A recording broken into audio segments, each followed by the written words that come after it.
Hi, welcome to Wetpixel Live. My name is Adam Hanlon, and we'd like to thank Lembe Resort for sponsoring this episode. Lembe Resort is situated obviously in the lovely Lembe Straits, an ideal place to visit for macro and muck diving. Please head on over to lemberesort.com to check out the resort and to see the things that they offer. I'm joined by our regular contributor, Alex Mustard. Hi, Alex. Good to see you, Adam. Good to see you too, as always. And the results of the 2020 Nature's Best Photography Awards were announced recently. So I thought, well, I'd jump straight in and ask Alex what he thought of the winning images, or the images amongst the placings.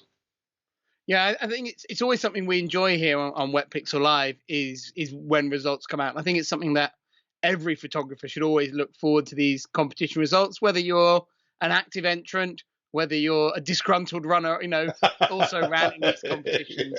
It's always worth having a look at these pictures for inspiration, ideas, to see, some of the best photography around. But as well as that at Wetpixel Live, we like to look at them with a slightly critical eye as well. There's no point us sitting here going, oh, brilliant, brilliant, brilliant, brilliant, right? That's us done. So, I think we'll try and cast a critical eye over the pictures. That doesn't mean we don't love them. These are already competition winning shots, but I think it makes for a more interesting episode if we try to have a constructive critique where we can on these awarded winning images. I thought they were a really interesting set. I think it's one of the strongest sets that we've seen from competitions for a little while. So I really enjoyed seeing them. I think I sort of tend to look at these Wetpixel Live episodes as a bit like looking at them as a judge, as opposed to looking at them as just enjoying the images. So that's my take on it. So if I was judging these, what would I think about? And that's kind of an idea, really. Anyway. So the winner of the Ocean Views category, which is the underwater category, is a lovely picture of an ocean sunfish surrounded by bannerfish by Yongsen Wu from Taiwan. Against black background. Yeah, I think it's a really... So first of all, I presume, I would guess this is... I'm not read any information about the picture. No. I guess this is taken in Bali, where the sunfish come and get cleaned on the reef, and the bannerfish there are one of the main cleaners, along with emperor angelfish also go out and clean them, and that's what it may be taken other places. Ocean sunfish, obviously a global species, or a global group. They've now been divided into several species, but I suspect this is taken there. The bannerfish are obviously an Indo-Pacific species. It's Limbongan, which is Limbongan off, in the channel between Bali and Lombok. What I like about this shot is that black background. I think that shows something really fresh and different for this subject. I think the black background really shows off the bizarre shape of the sunfish. I also think that this is a very surprising image for a topside judge because, to begin with, they might think this is a relatively small scene, and then they understand that actually these bannerfish are this sort of size, and suddenly you realize the scale of this. I think the thing that makes this picture really special for me, though, is that Yongsen Wu has got so many bannerfish cleaning the ocean sunfish. This is clearly a shot where everything going on in this picture was totally chilled out with their presence as a photographer. And I think that's something that, it's easy to get a shot where maybe you've tried to get closer and closer and the number of cleaners goes down and down and down, and you end up with a shot of a nice sunfish and one cleaner on it because the others have all retreated as you've gone in. And I think what's great about this picture is you've really got loads of active cleaning action going on and lots of fish all around. How's he got the black background, Alex? It's already quite dark down there, and he's obviously, or he or she has obviously made a decision to rather than use maybe a longer exposure to get a nice blue coming through. They've just gone, right, actually I'm going to go strobe, all strobe, no background. I think that's a really nice choice actually, because I think it really does show off the shape of the sunfish. So they rather than go for a slower shutter speed and a higher ISO to burn that blue water in, they've gone the other way, maybe lower ISO, nice fast shutter speed, and let the strobes do the talking. It's not at night, is it? It's not a night dive. No, I don't. I mean, I would say it's not a place that I would want to go and dive at night. I don't also know if the bannerfish are not active at night, so it wouldn't be a night dive picture. It's very, very eye catching, isn't it? It's very dramatic. As you say, the next picture that I pulled out was a photo in a different category. I'm always a big fan of underwater pictures being represented in more than one category. And something I've always liked about ocean art is that ocean views category is not a strict underwater category. It's pictures from the oceans. And I think, and there's always topside winners in it as well. And I like that in a competition. I've always thought it's a pity that underwater pictures are just stuck in a single category in a competition rather than being judged as nature pictures alongside all the other nature pictures. Wildlife photography. So I like seeing underwater pictures outside the underwater category, and I like underwater categories that are ocean or aquatic life categories, but don't preclude above water photos of those subjects. So I've always liked that about ocean art, even though it's not a competition I've entered myself. Nature's best, sorry. Nature's best, sorry. Yeah, the category is ocean art. The competition is nature's best. And for those that don't know, just to retrack a little bit, it's kind of the North America's longest running nature photography competition. I'm sure they say it's the most important one, and maybe others might say that they're the most important in North America. But it's certainly one that attracts plenty of high profile shooters. Anyway, it was Andre Shaptak's bobtail squid reflection in the art in nature category that I thought was really pretty. This one is I think fairly easy to critique in that the pose of the bobtail is really great. It's got lovely relaxed and symmetrical looking arms coming out of the squid. It's a photo all about the reflection, but the whole reflection isn't in the picture. And for me, that would be, a fairly obvious critique. This picture would be so much better if the camera was just a little bit higher. And it was really all about the reflection. It's almost as if the photographer was bullseye on the subject with his autofocus and happened to capture the reflection because the squid was near the surface, as opposed to actually going out for the reflection. I think. However, the moment, the lighting, the subject, the focus are all absolutely spot on, and it is still a very beautiful shot. So I don't want to be too negative.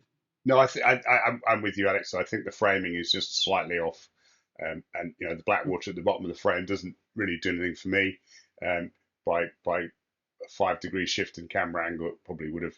But then, the only other thing is, and I don't know if this is possible, it would be nice to see a little bit more separation between the reflection and the creature itself. But again, we say what we're given, don't we? But I mean, it's still very eye catching. Right. I was moving on now to Isopod on Big Red Eye by Eduardo Acevedo, who's a very accomplished underwater photographer, regular competition winner. And I think this is quite a fun take on that type of shot. I think it's quite an original take on the Isopod shot.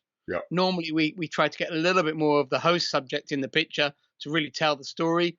But I like the fact that the photographer's chosen to keep the eyes of the big eye completely out of the picture.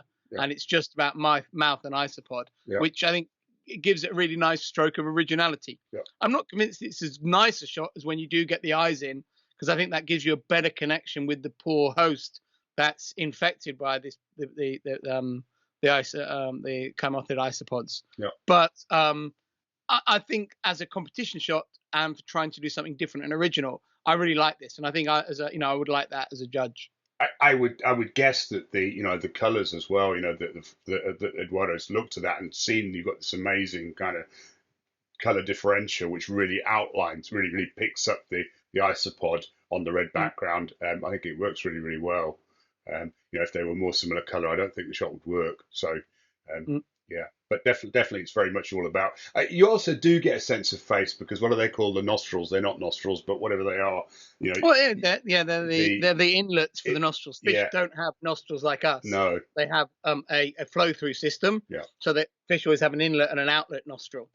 But they are. I mean, I guess they are. They kind of looks like eyes, don't they? They are. You get the shape opening of the face. Smelling stuff. Yeah. And then the next shot is also by Eduardo, which is a sweet lips shot. Which is a group of sweet lips, I presume, in Raja Ampat, surrounded ribbon sweet lips, surrounded by glassfish. Very pretty shot. This one for me has a real feeling of being an old film shot. Because typically when we shot film, we were always, particularly with wide angle, we'd be we'd err on the side of caution in terms of how much strobe we'd put on our pictures, because if you put too much strobe, you could fry everything. If you put too much strobe, you get more backscatter. So generally, when we shot in the film days without review and the ability, we'd always just kind of underflash things. And this feels to me like a bit underflashed. And therefore feels like a film shot. I love the way the glassfish wrap round the sweet lips. For me, the formation of sweet lips is nothing special. And I think a shot like this to be a real winner, you want that really dense, really lined up gang of sweet lips. And this to me, they're not perfect. And it's a very attractive shot, but it feels like there was a better shot in this opportunity. Which I know sounds really harsh, but I mean, like what we say, we try and be critical in these chats. My guess is that, as is sometimes the case in Raja, this was probably fairly deep, and that's why we're seeing quite a blue color palette coming through, and I think possibly either more strobe or maybe even a little bit more of tweaking post might have just pulled the blues back a little bit. But I mean, I love the shape of the bait fish around it. I think it's fantastic. Next up, we've got Cave Diver by Ellen Sophie. I can never pronounce Ellen's surname. You might jump in. Thank you. Which I didn't know. I didn't know. She doesn't normally publish herself as Sophie. Yeah, I didn't know that. Yeah. So anyway, and I think this is got a great otherworld feeling. I mean, the category is ocean views, and it's obviously a freshwater image, but I think the category is for underwater stuff, not, I mean, for the aquatic stuff, not specifically ocean. I think the picture has a great feeling, and it's got a lovely sense of depth to it with this amazing scene and this amazing. For me, it's kind of, I would say, it's more of an adventure photo than a nature photo, but it's such a striking photo. I can see why the judges went for it. I think this competition actually has a more adventure category. It does have an adventure category. I'm quite surprised that Ellen didn't choose to enter it there, because it would fit particularly well in that category. But yeah, very striking image, and my comments were really based around how it's not, it feels more of an adventure shot than a nature shot. So I'm guessing that actually, typically in Mexico, the blue water that she's got there is typically salt water, actually. So obviously in the caves, you've got haloclines, and normally when they go blue like that, it's normally salt water. Obviously, I don't know specifically. What I really like about, so I guess technically you could argue it's salt water. It's not an ocean though, is it? But anyway, but I love the reflection on the surface. I think that's what. And obviously the framing of it, the way she's darkened the outside of the cave, and you've just got this reflection of the diver underneath. I think it's lovely with presumably the bubbles sitting on the surface and the ripples going out. It's lovely. Next up is Striped Marlins, Sea Lion and Bait Ball by Greg LeCoeur. I think that, when we were selecting the ones to show, I think you commented that it's not the most amazing of Greg's photos. Greg's is one of the most successful competition photographers of the last decade or so. And this is a very, very nice photograph. But it's not, for me, an absolute jaw dropper. It feels a little bit like you're an observer of a scene, or it's like an establishing shot for a video. Like, this is the whole scene, and now we're going to show you the action. And this feels just a little bit standoffish to me. It doesn't connect me with this scene. It's a great appetizer for, like, okay, now we're going to show you the good stuff. I think the position of the main Marlin right in the middle of the frame isn't great. I like the idea. I'm very happy with the bait ball being central, but I think there should be more of a feeling of the frame isn't very well used. If that Marlin was to the right, it would balance the frame much better. And I know the Marlins are moving fast, and it's more of a case of which pictures you're choosing to edit from a shoot and enter more than what you get. But the overall behavior of the multiple species feeding on the bait ball is fantastic. And it's a beautifully clean picture. It's a very inviting picture. But it doesn't feel like the peak of the action of this encounter. No, I think it was the peak of it. To me, there's a bit too much blue and not enough animals. I mean, there obviously is something very special going on there, but he's obviously chosen, I presume, to create a decision to use the sun rays, which are lovely. But that, to me, to some extent, detracts from the actual what's going on. The natural behaviour part of it. As you say, I think the idea of it being an establishing shot is probably a good description. I would love to see that cropped in tight on the Marlin in the centre, or possibly even as vertical. I think there's things you could certainly do with it, which would give that action more pop. Yeah. I think for me, it leaves me wanting to see what he shot next. Yeah, I agree. Yeah. More than there's nothing wrong with that photo. It's the start of something, not culmination. Yeah. Next up is Sand Tiger Shark by Lorene Ferretti. Yeah. Which I think this is always a dramatic subject matter convergence when you have these sand tigers surrounded by bait fish. We've seen them before in competitions. Yeah. And this one catches it nicely. I would say with this particular one, I think this is a shot that maybe, I don't know what the ocean art rules. I mean, so ocean art, the ocean views rules are for nature's best are, but this one would definitely benefit from a bit of a crop in. I think. Mm. I think it feels like there's the center of this picture is where the action is for me. Yeah, I agree. And that bit of wreck that's in the bottom right hand corner, it doesn't really establish anything for me. It's sort of superfluous to the frame. But as you say, it may be a rule based issue. There's been a series of these images with the sand tigers or raggies in these bait balls, and I think they're all spectacular images. And this is another example of fantastic moment. My head is wanting to turn it sideways. I have to say, I'm looking at it like this. So I'm not sure what angle it was shot at, but my brain is telling me to turn it sideways. Yeah, I think a slight crop and rotation would make it more obviously a vertical and more obviously a horizontal. Yeah. It's we always call them in image review sessions a bit of a head turner. You're not you're twisting your head. Yeah. Next up, I think we'd do these two together. Are Japanese Seahorses by Mayumi Takuchi Ebbins. Yeah. A bit easier for me to pronounce. But yeah, I think these photos by Mayumi, who I think that's a girl's name, but I'm not going to I'm not going to commit to pronouns. I think both these shots are fantastic behavior shots, and possibly they almost take something off each other in terms of a competition entry. They would be amazing in a portfolio. They're both such good shots. Yeah. Lovely mating shot. I mean, the mating shot.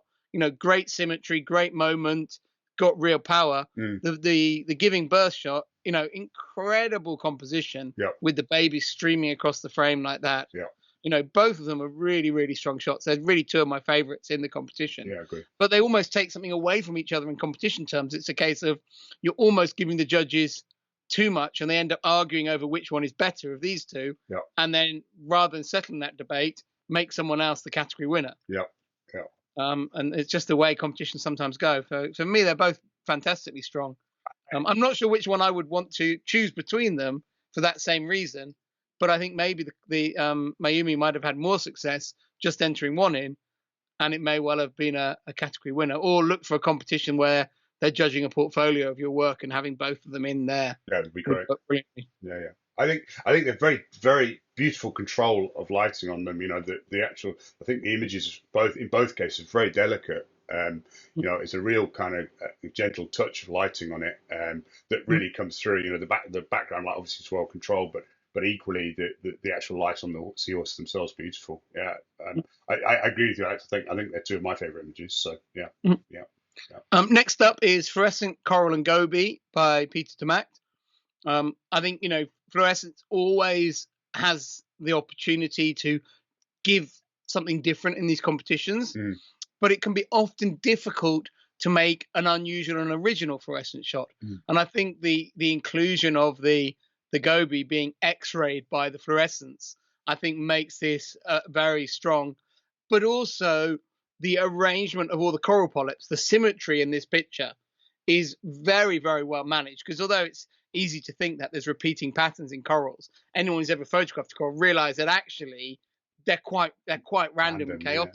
Yeah. And so to have found symmetry in the composition and also got the fish exactly where you want it, I think for me makes this picture, it's got that little sprinkle of quality to it. Mm-hmm. Again, if I was going to be picky, I agree with you on the symmetry. I would like to see the goby slightly more offset. Now, it may well be that wouldn't be symmetrical and wouldn't work. I don't know. It's impossible without seeing it. But it would be interesting to see if Pete actually shot it with the goby in a few different positions in the frame. But it was really, the fluorescence, the effect of the fluorescence really picked my eye up immediately, and I looked at it and thought, it's quite interesting, when you look at competition shots, often that's what you need to do as well, is that difference, that complete different look. You'll have had judges looking at thousands of stunning wildlife photography, and suddenly they see that, and it's that difference that can really attract the judge's attention. Yeah, no, it's really nice. And then the final pick that we made is Goby on a sea pen by Yatwai So, another regularly awarded competition photographer. And I think I would say this is a little bit more of a underwater photography competition style shot rather than a nature photography. It's kind of a little bit more of how clever you've been with your technique, as opposed to being especially revealing about the subject matter, which I don't mean it as a criticism, really. I just think it's more of an underwater photography competition shot than a nature photography competition shot. I think it's again got great symmetry. The effect of the long exposure and the camera movement around the edges of the frame, where I guess there's torchlight being mixed with snooted strobe. So the snooted strobe giving sharpness on the goby in the center of the frame, and then the continuous light, the focus light, the video lights, whatever's around the edges, creating that ghosting effect on the sea pen. It creates a very original image, and I think it's a really interpretive take on relatively common subject matter. So I think I find that really, really interesting. I was shooting sea pens recently. Sadly, no gobies up in Scotland, but it's I think it really takes that in an interesting direction. So very interesting picture. I think that this probably could do with a little bit more connection of the goby with the camera.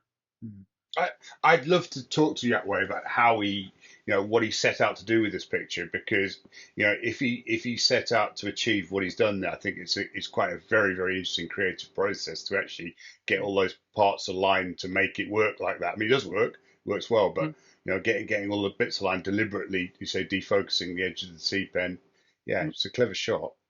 It looks a bit like a butterfly, doesn't it? It does, yeah. Magic carpet. I don't know. I think it's a really clever shot. So that's wonderful. I'll put the link to the gallery of images into the comment section for people. Obviously, there is more.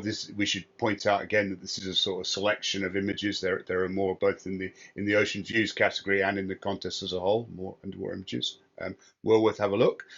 Thank you very much, Alex, for your time and input. It's been great. And I'd like to thank Critters at Lembe Resorts again for sponsoring this episode. We really appreciate the sponsor support to making them. Please feel free to add any comments, suggestions in the comment section, and drop us a like if you enjoyed it. Thank you very much, and I look forward to seeing you again soon.